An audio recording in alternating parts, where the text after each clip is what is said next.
You're probably in the process of buying Tokina 100mm micro lens because it's half the price of Sony 90mm, and you want to know if Tokina macro lens is good as the Sony 90mm. Omahi, and in this video guys, we'll put both lenses on test, discuss the features and performance, and we'll show you the images of both lenses side by side, and also we'll get a feedback from a product photographer based in Dubai. So you get an idea which lens suits you the best. Now, let's get started.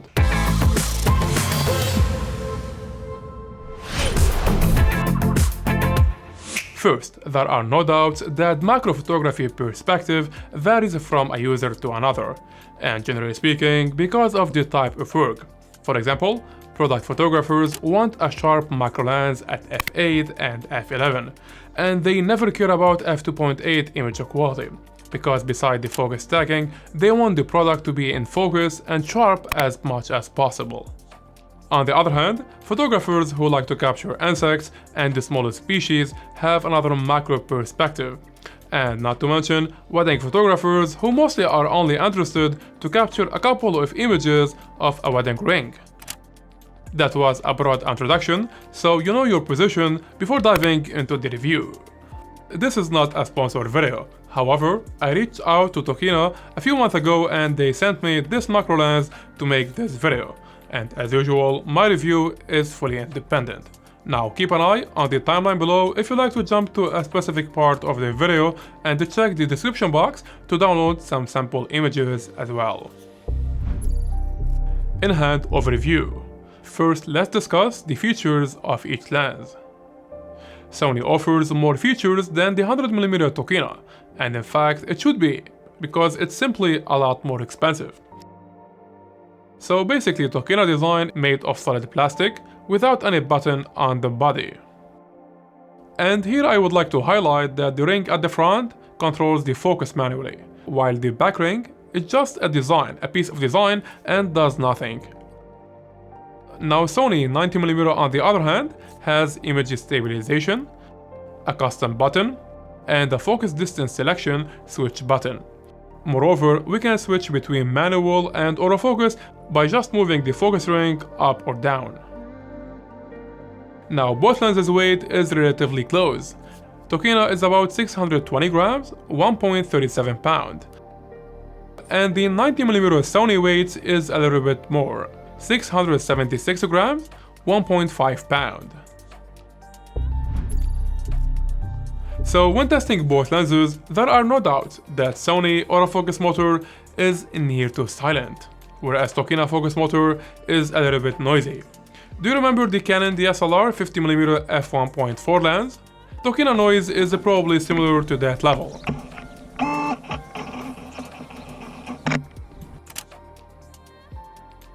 And here I would like to highlight that Tokina lens extends a few inches when mounted on the camera.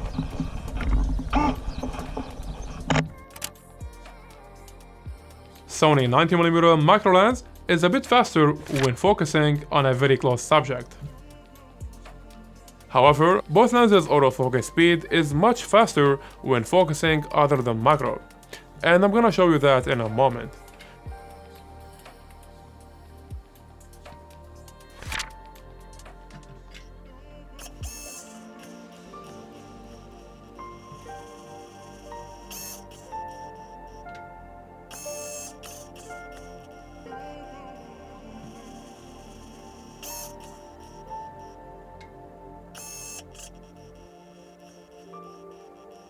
That was in video mode. Now testing autofocus in still mode with center autofocus point. So this is how both lenses' autofocus speed look like when not focusing at 1:1 magnification.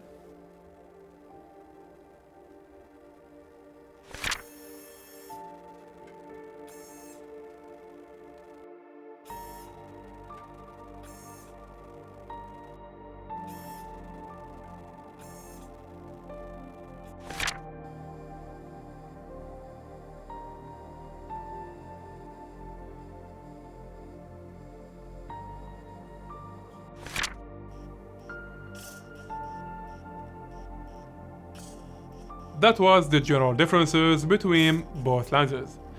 Now we'll jump to Kamil Bitar, Product Photography Studio, and we'll get his feedback on some of the images shot with both lenses. Do you think he's able to decide what images shot on Sony and what images shot with Tokina? Let's figure out. So I'm here with my dear friend Kamil, and he's a great product photographer here in Dubai. You have to check his amazing work. Thank you, Omar. It's a pleasure to be with you in this video. Same to me. So you make a kind of photography that only limited people can do, which is watches photography. Could you tell me more how long this photo needs to be done? Well, 10 to 15 hours. This photo needs 10 to 15 hours? Yes, there is a lot of reflection. You need to deal with it. And to put a small light in specific areas, that will take a lot of time. To be honest, the other day I tried to shoot a basic watch photography, but it's no way near to your image. When you see the picture, you need to feel like you really want to buy it. You need to make it very luxury. You need to see all the details. Actually, that's the most important, to see all the details. Actually, it pops out from the screen, and I believe it's the same watch that you're wearing right now. This is the same watch, guys. Yeah. So you have been using the Tokina 100mm macro for 2 weeks now, and I know that Sony 90mm is your main lens. So I would love to hear your feedback and your experience with this lens in product photography. But first, do you think that Kamil use autofocus in product photography? I really don't use autofocus in product photography. Most of the time we're shooting stacking. Focus stacking. Focus stacking, especially with these kind of products like watches, jewelries in general. What about the image quality? Did you find any difference between both lenses in your projects?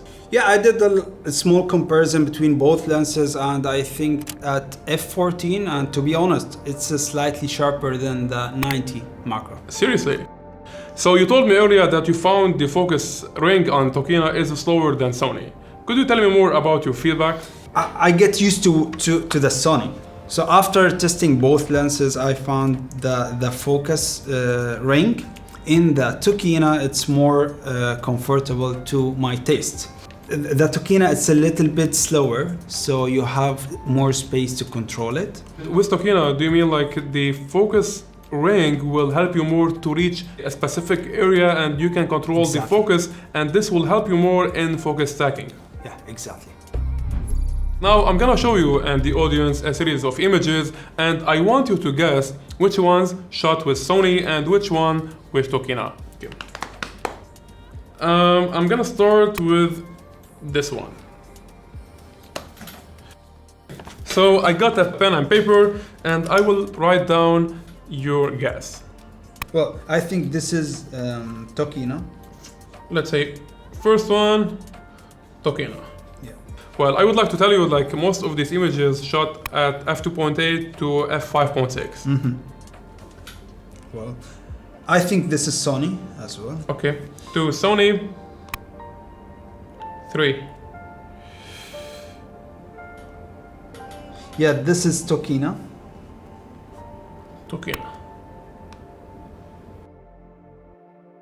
This is Sony.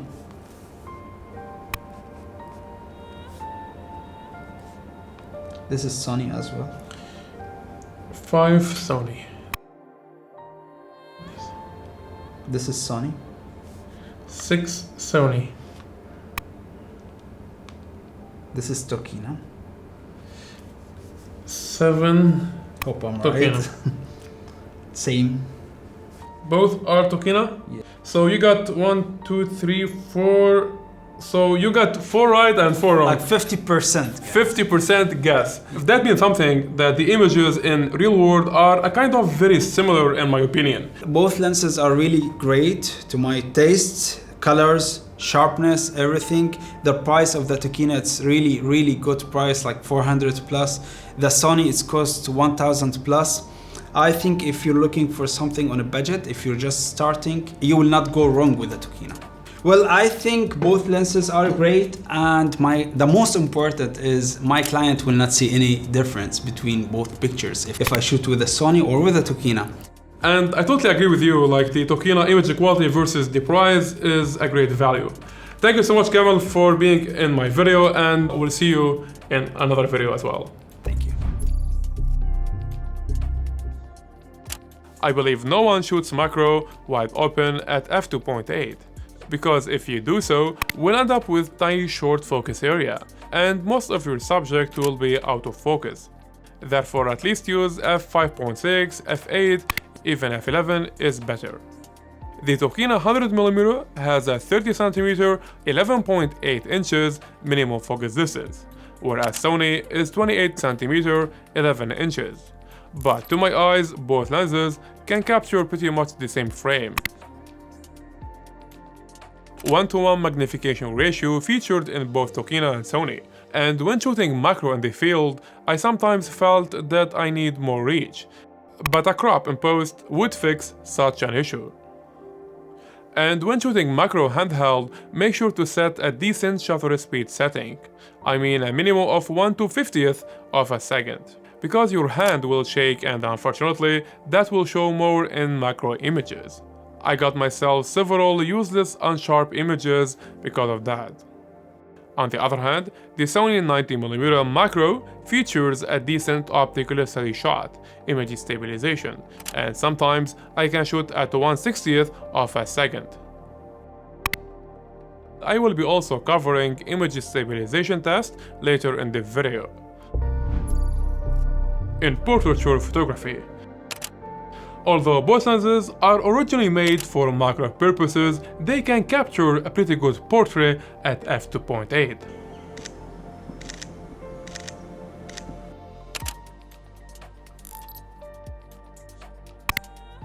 What do you think? Unlike the autofocus in macro, now when shooting portrait, the autofocus is reasonably fast on both lenses, and I did not notice any slow performance. When looking at the images at 100% zoom, the sharpness look pretty much similar to me, because both lenses are sharp in the center and areas around the center. Now we're testing bokeh. At f2.8, I see Tokina has better bokeh quality, and as you see here in the middle, we get a perfect circle shape, whereas Sony bokeh at f2.8 has like 9 sides polygon shape. But at f4, it's a different story. Sony bokeh now has a perfect circle shape, whereas Tokina tends to have 9 sides polygon shape bokeh. At f8, we almost have the same bokeh quality in both lenses. You're free to download the sample images and to check that more by yourself. Because the 90mm Sony lens features optical steady shot, now we'll test both lenses handheld with the camera sensor stabilization turned on.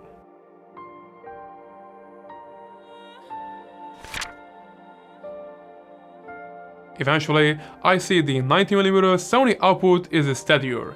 But what kind of work do you do? Are you gonna use the lens handheld or on a tripod?